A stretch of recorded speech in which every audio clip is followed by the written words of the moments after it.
Welcome to Camojojo Wild World. You'll find the most exciting preys and the best outdoor equipment here.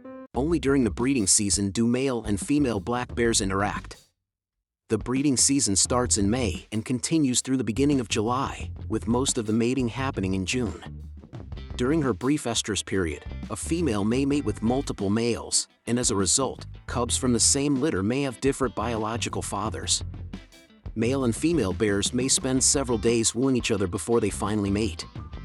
To gauge his potential mate's receptivity, a man will first follow her from a distance while sniffing her daybeds and urine. At first she may act distant and difficult to get to know. With time, however, she begins to relax her distance from him. She may charge him or swat him with her paw the first time they meet because of her fear of males, who are larger and more aggressive. Men typically wait it out before striking back. When two bears come into physical contact, they nuzzle, chew on each other's heads and necks, and sometimes even engage in light grappling. Bears are one of the least productive mammal species in the Americas.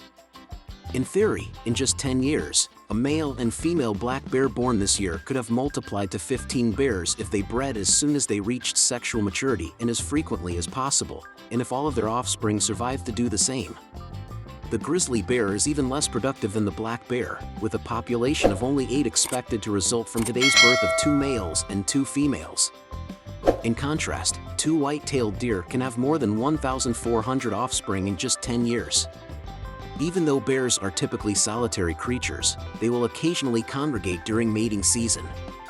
Female black bears typically start reproducing at the age of 3.5 years, while grizzly bears typically wait until they are 4.5 years old. The age at which males and females alike reach sexual maturity is fairly consistent.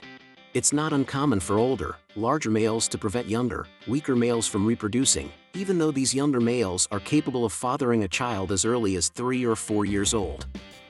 Bigger bears have a higher propensity to have cubs than smaller bears do.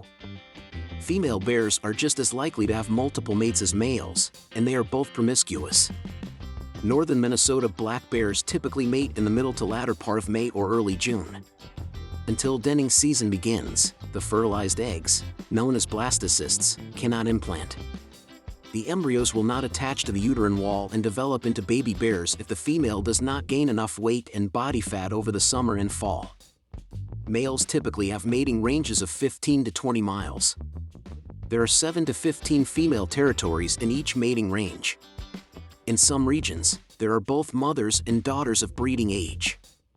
The availability of certain females to mate is delayed until the following year because they are caring for cubs. Males stay away from those areas. Thanks for your time.